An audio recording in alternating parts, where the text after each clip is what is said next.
The drums began at dawn. They always began at dawn. Adana heard them from inside her hut, where she pressed her son against her chest and felt his small heart beating like a trapped bird. He was 3 months old.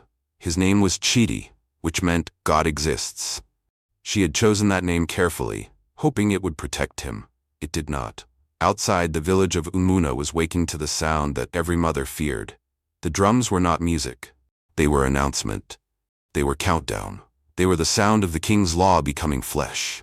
No, Adana whispered into her baby's soft hair. No, no, no. But her husband Obi was already standing at the doorway, his back rigid, his hands trembling at his sides. He did not turn to look at her. Men were not supposed to show weakness on the day of collection. The drums grew louder. Through the gap in the doorway, Adana could see other mothers emerging from their huts, carrying their first sons. Some walked with their heads down. Others stumbled, held upright by relatives. One woman, Ngozi, whose son was barely 2 weeks old, was screaming, a sound that cut through the morning like a blade. "They are coming," Obi said quietly. His voice was hollow.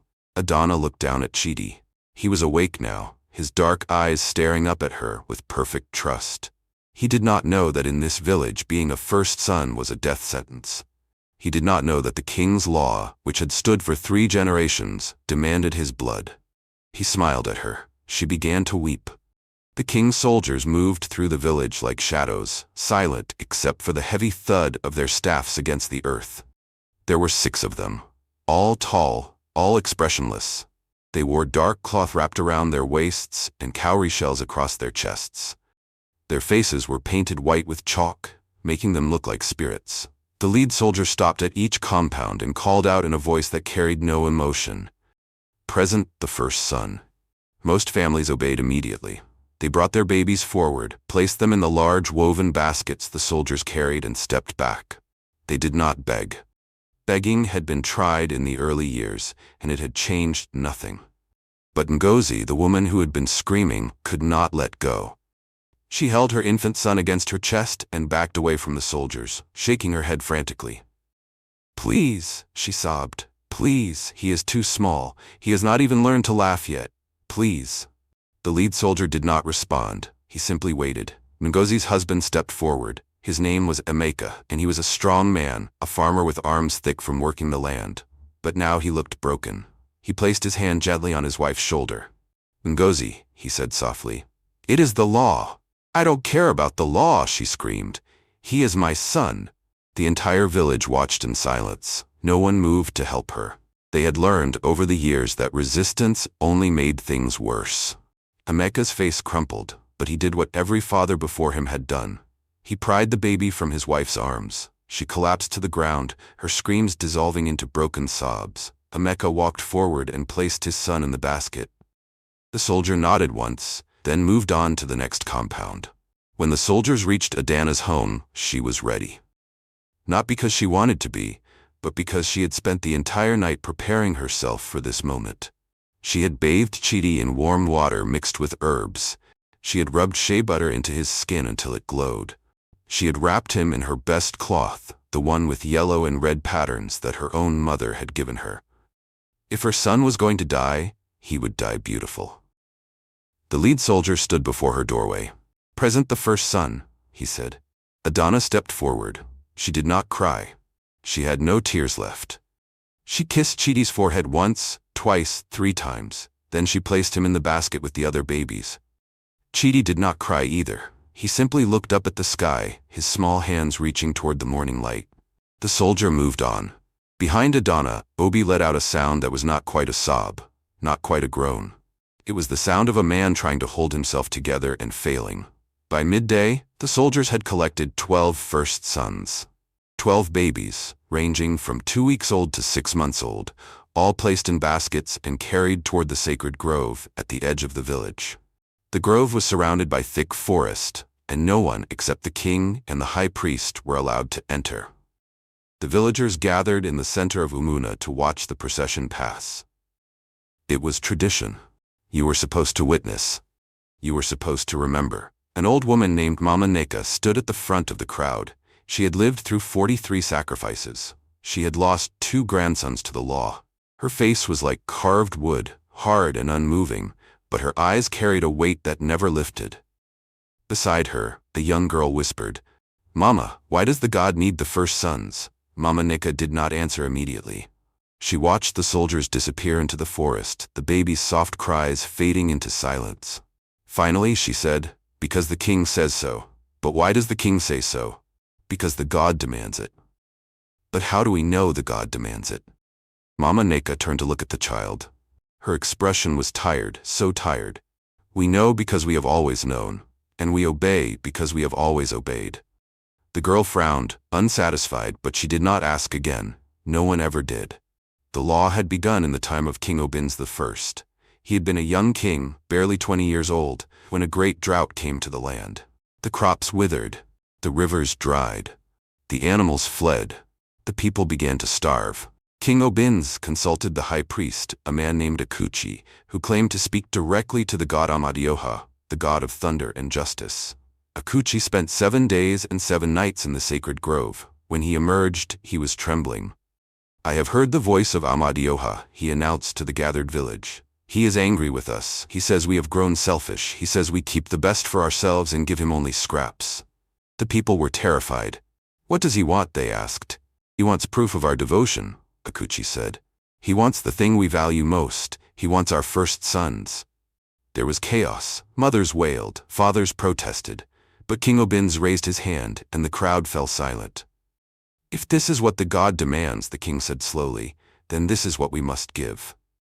"But my lord," one elder dared to speak, "the first son carries the family name. He inherits the land. Without first sons, our lineage will." "Do you value your lineage more than your life?" King Obins interrupted. His voice was calm, but there was steel beneath it. "The god has spoken. We will obey, or we will all die." That year, 23 first sons were sacrificed. And the rains came. The people wept, but they also ate. And so the law was born. 3 generations later, the law still stood. King Obins III sat on the same throne his grandfather had carved. He was a man of 40 years with a face that revealed nothing. He did not smile. He did not frown. He simply was. Some villagers believed he was wise. Others believed he was cursed. But everyone agreed on one thing. He was absolute. On the evening of the collection, the king sat alone in his compound, staring at the fire. His own wife, Queen Adaze, stood in the shadows behind him. 12 this year, she said quietly. "Yes, one of them was barely born." "Yes," she paused. "Do you ever wonder if—" "No," the king said, cutting her off. His voice was not angry, it was simply final. "I do not wonder. I do what must be done." Adaze fell silent. She had learned long ago not to push. But in the darkness, she thought about the son she had lost 16 years ago.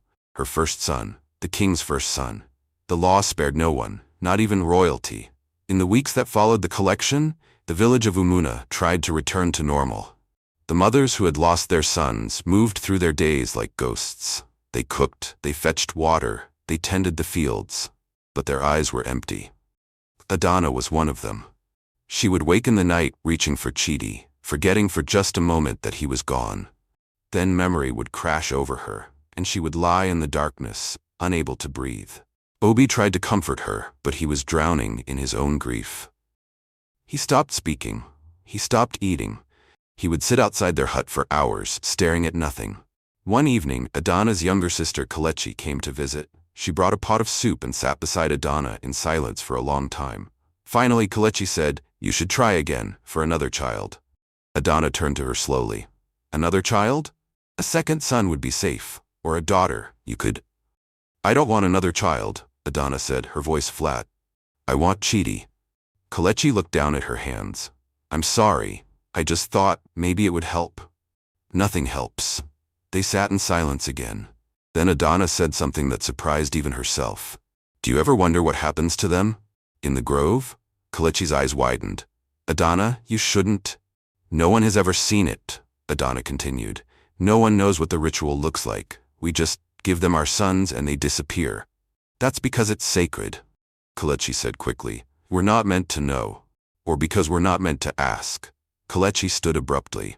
"I have to go." She left without another word. But the question remained, hanging in the air like smoke. There was one person in Umuna who knew what happened in the sacred grove. His name was Dubem, and he was the high priest's apprentice. Dubem was 19 years old, thin and quiet, with eyes that always looked somewhere else.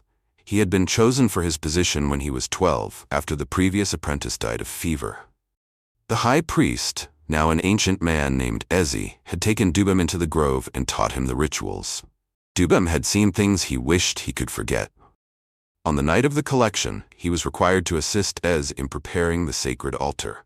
This meant cleaning the stone platform, arranging the offerings, and lighting the ritual fires. It also meant being present during the sacrifice itself. He tried not to look at the babies as the soldiers brought them in. He tried not to hear their small cries. He focused on his tasks, moving mechanically, doing what was required. But this time, something broke inside him.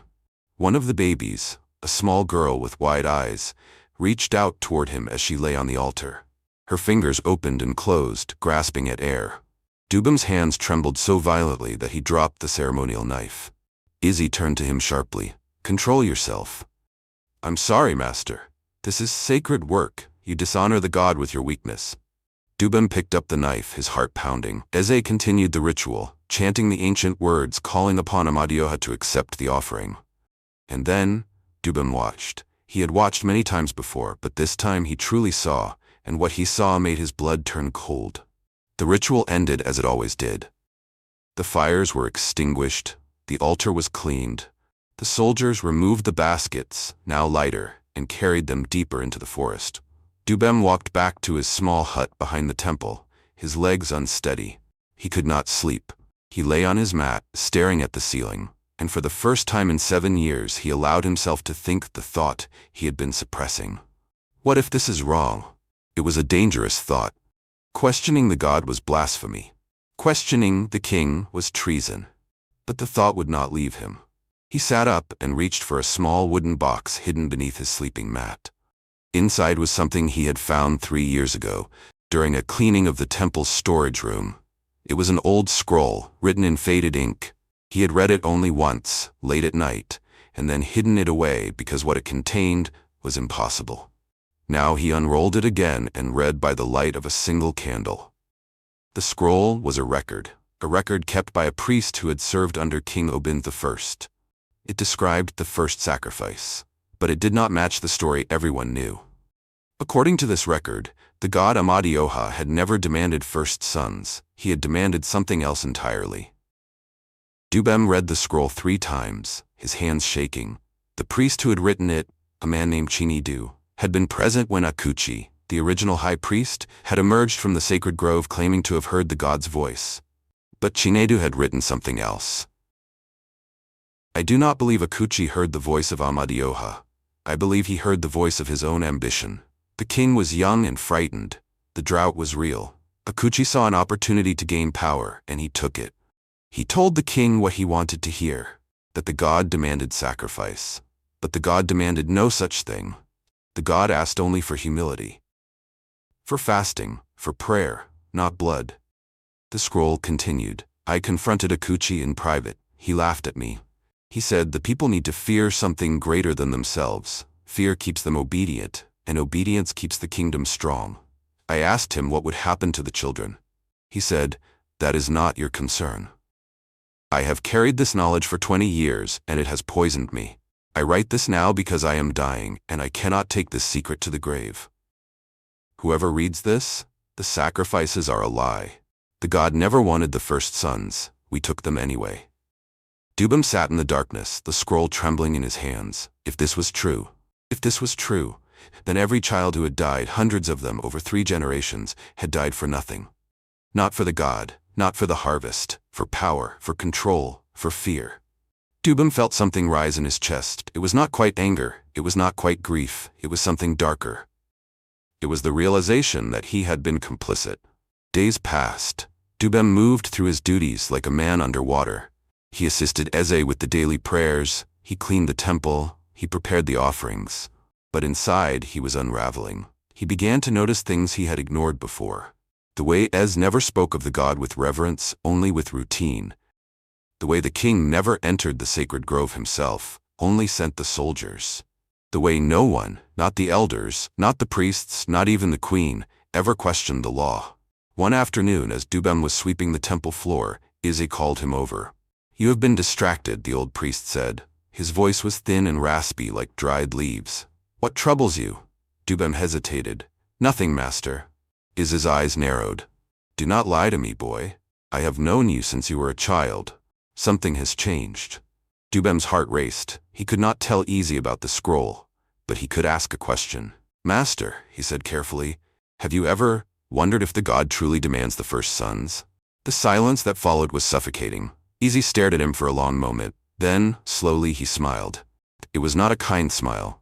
"No," Izzy said, "I have never wondered, because wondering is the first step toward doubt, and doubt is the first step toward chaos." "But what if?" "There is no what if," Izzy interrupted. "There is only what is. The law exists, the sacrifices happen, the village survives. That is all that matters." "But the children serve a greater purpose." "What purpose?" Dubem's voice was rising now, his control slipping. "What happens to them after the ritual? Where do they go?" Ez stood abruptly. His frail body seemed to grow larger, darker.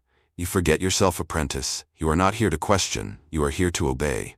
Dubem lowered his gaze. "Yes, master." But inside something had shifted. He would not obey anymore. He would find the truth. That night, Dubem did something forbidden. He waited until Ez was asleep, then slipped out of his hut and made his way toward the sacred grove. The forest was dark and alive with sounds.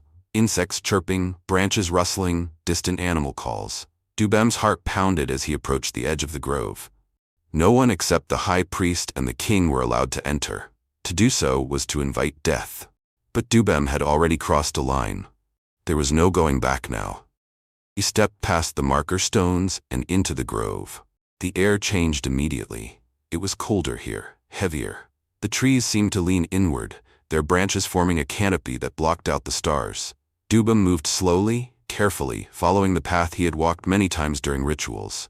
The path led to the sacred altar, a massive stone platform in the center of a clearing.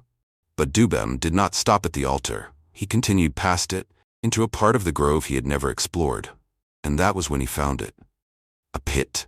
It was hidden beneath layers of branches and leaves, dug deep into the earth.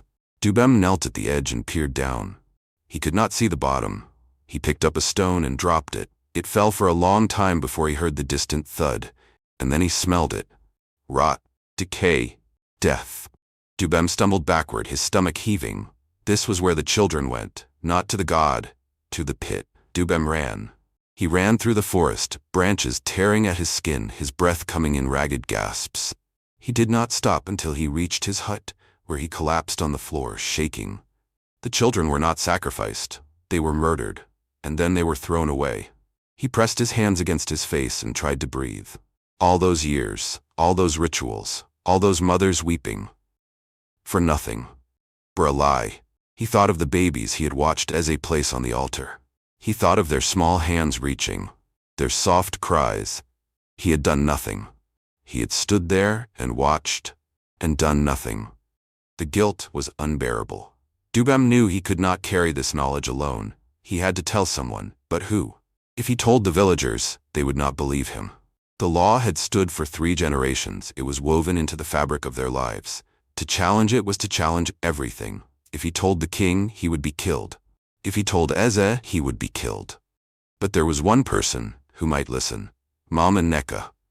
The old woman had lived through more sacrifices than anyone. She had lost more than anyone.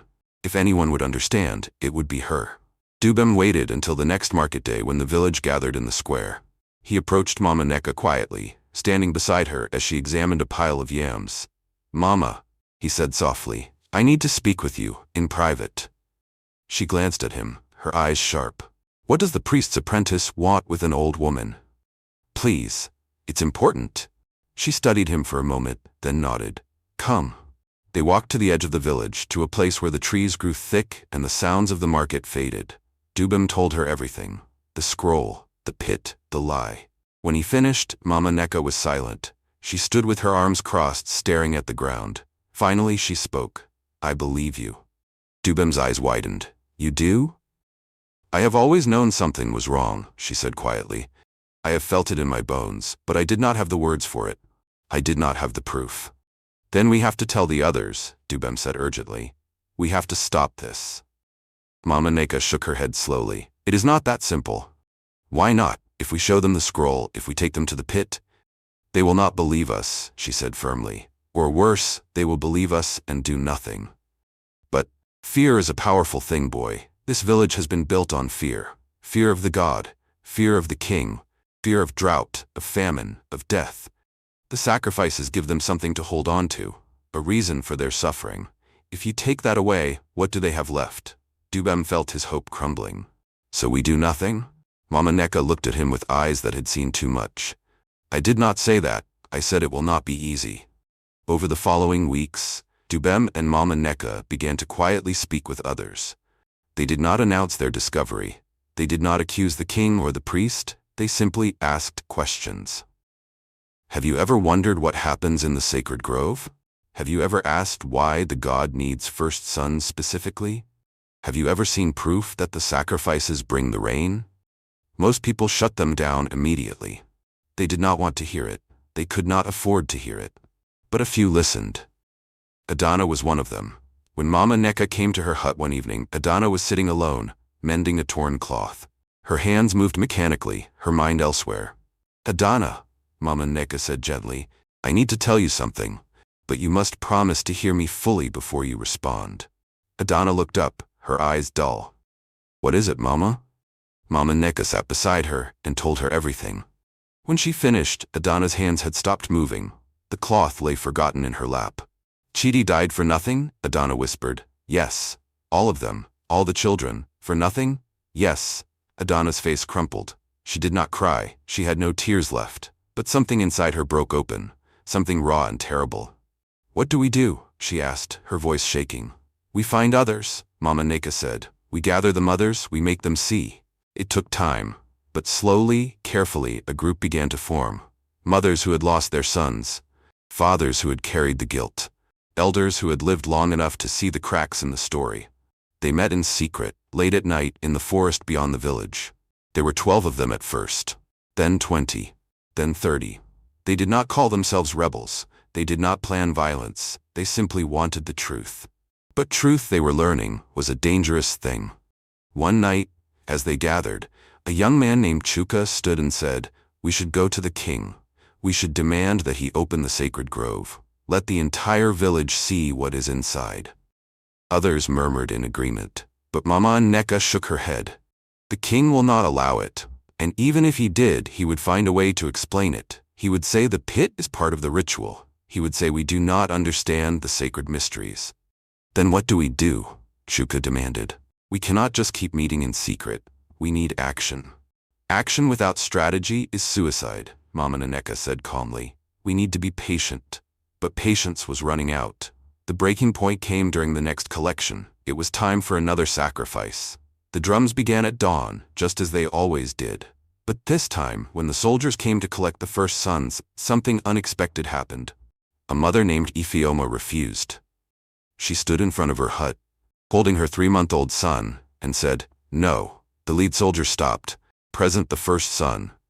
No, Ifeoma repeated. Her voice was steady. I will not. The village gathered, watching in stunned silence. The soldier took a step forward. It is the law. The law is a lie, Ifeoma said loudly, so that everyone could hear. There is no God demanding our children. There is only a king who uses fear to control us. Gasps rippled through the crowd. The soldier's expression did not change. You will obey, or you will be punished. Then punish me, Ifeoma said, but I will not give you my son. For a long moment, no one moved. Then the soldier raised his staff. But before he could strike, another voice rang out. She is right. It was Adana. She stepped forward, her heart pounding, her hands shaking. I lost my son to this law, she said, and I have learned the truth. The god never demanded the first sons. The sacrifices are a lie. More voices joined. I lost my son too, and I lost mine. This has to stop. The soldier looked around, uncertain for the first time. And then, from the back of the crowd, King Obinzi appeared. The king walked slowly through the crowd, his face expressionless. Everyone fell silent. He stopped in front of Ifeoma and looked down at the baby in her arms. You refuse the law, he said quietly. Yes, Ifeoma said, her voice trembling now. You call it a lie. Yes. The king turned to address the crowd. For 3 generations this village has followed the law. For 3 generations we have given the god what he demands, and for 3 generations we have survived. The rains have come, the crops have grown. We have been blessed. Blessed? Adana stepped forward, her voice rising. We have not been blessed. We have been cursed. We have given our children to a god who does not want them. We have filled a pit with their bodies and called it sacred. The crowd gasped. The king's eyes narrowed. You speak of things you do not understand. Then help us understand, Mama Neka said, stepping forward as well. Open the sacred grove. Let us see the ritual. Let us see what happens to our children. The king was silent for a long moment. Then he said, The grove is sacred. It is not for the eyes of the unworthy. We are their mothers, Adana said, her voice breaking. How can we be unworthy? The king turned and walked away. But the damage was done. Doubt had taken root. That night, the village of Umuna did not sleep. Families gathered in their compounds, whispering, arguing, wondering. Some believed what Adana and the others had said. Some thought it was blasphemy. Some were simply too afraid to care. But everyone was talking. In the king's compound, Obinza sat alone, staring into the fire. Queen Adayas entered quietly and sat beside him. They are questioning the law, she said. I know. What will you do? The king did not answer immediately. He watched the flames dance, his face unreadable. Finally, he said, the law must stand. Without it, there is chaos. Even if the law is wrong, he turned to her sharply. Do you doubt it as well? Adayas met his gaze. I lost my son to this law. Our son. And I have spent 16 years wondering if it was necessary. Now I am hearing that it was not. So yes, I doubt. The king stood abruptly and walked to the edge of the compound. If the law falls, he said quietly, the kingdom falls. Everything my grandfather built, everything I have maintained, it will crumble. Perhaps it should, Adayas said. The king did not respond. The next morning, Dubem made a decision. He could not wait any longer. He could not let another collection happen. He had to act. He went to the temple and found Easy preparing for the morning prayers. Master, Dubem said, I need to confess something. Ease turned to him, his ancient eyes sharp. Speak. I found a scroll, written by a priest who served under King Obins I. It says the god never demanded the first sons. It says Akuchi lied. Eze's expression did not change. He simply stared at Dubem for a long moment. Then he said, I know. Dubem's breath caught. You know? I have always known, Eze said calmly. Every high priest knows. It is passed down from one to the next, a secret we carry to our graves. Then why? Because the lie is more important than the truth, Eze said. The people need to believe in something greater than themselves. They need to believe their suffering has meaning. Without the sacrifices, they would have nothing to hold on to. Dubem felt a cold fury rising in his chest. So you let the children die, for a lie. I let the kingdom survive, Eze said. You are young. You do not understand the weight of leadership. Sometimes, terrible things must be done for the greater good. There is no greater good in murder. Eze smiled, a thin, terrible smile. Then you are a fool. Dubem turned and walked out of the temple. He knew what he had to do. That afternoon, Dubem stood in the center of the village and called for everyone to gather. At first, only a few came, but word spread quickly, and soon the entire village was there. Dubem stood on a raised platform, his heart pounding. I am the high priest's apprentice, he began. I have served in the sacred grove for 7 years, and I am here to tell you the truth. He told them everything. The scroll, the pit, the lies passed down through generations. When he finished, the crowd erupted. Some shouted in anger, some wept, some stood in stunned silence. King Obins pushed through the crowd, his face dark. You dare to spread blasphemy? He said, his voice low and dangerous. It is not blasphemy, Dubem said. It is the truth, and you know it. The king's jaw tightened. You will be punished for this. Then punish me, Dubem said. But the truth is already out. You cannot silence it. The crowd was watching, waiting. For the first time in 3 generations, the king's power was being challenged. And for the first time, he did not know what to do. The king ordered Dubem's arrest. But the soldiers hesitated. They had heard the confession. They had seen the reactions. And many of them had lost brothers, cousins, sons to the law. When the lead soldier stepped forward to seize Dubem, Adana stepped in front of him. No, she said, you will not take him. Others joined her. Ifeoma, Mama Neka, Chuka. Dozens of villagers forming a wall. The soldier looked to the king for guidance, but the king said nothing. He simply turned and walked away. That night, the village demanded answers. They marched to the sacred grove, carrying torches, refusing to be turned away. Eze tried to stop them, but he was old and frail, and the crowd pushed past him. They entered the grove, they found the altar, and they found the pit. When the first mother looked down and saw the bones of her child, she let out a scream that shattered the night. Others looked, others screamed. The truth was undeniable now. The next morning, King Obins did not emerge from his compound. The village gathered outside, chanting, demanding that he speak. Finally, Queen Adeze came out. She stood before the crowd, her face pale but steady. "The king will not address you," she said, "but I will." She paused, gathering her strength. "I lost my son to this law, and I believed for 16 years that his death had meaning. I believed it kept us safe, but I was wrong. We were all wrong." She looked at the faces of the mothers, the fathers, the elders. "The law is ended," she said. "There will be no more sacrifices, no more children taken. The sacred grove will be sealed, and the God will have to forgive us for the lies we told in his name." The crowd was silent. Then slowly someone began to clap. Others joined. It was not celebration, it was release. In the months that followed, the village of Umuna began to heal. It was not easy. The grief was still there, sharp and heavy. The mothers still woke in the night, reaching for children who were gone. But there was also something new. Hope. The pit was filled and covered with stones. A marker was placed there, honoring the children who had died. King Obins never spoke publicly again. He remained in his compound, silent and withdrawn. Some said he had gone mad with guilt. Others said he simply no longer cared. Eze died 3 weeks after the grove was opened. Some said it was old age. Others said it was shame. Dubem left the priesthood and became a teacher. He taught the children of Umuna to ask questions, to seek truth, to never accept cruelty, simply because it had always been. Adana had another child, a daughter. She named her Chidiabere, God is merciful. And Mama Neka, who had lived through so much, who had lost so much, finally allowed herself to rest. She would sit beneath the old Iroko tree in the center of the village and tell stories to the children. Stories about the time when fear ruled, and the time when truth set them free. But she always ended with the same words. Remember this. Evil does not always come with fangs and fire. Sometimes it comes with tradition, with law, with the voice of authority saying, this is how it has always been. And the bravest thing you can do is ask, but should it be? The children would listen, and they would remember.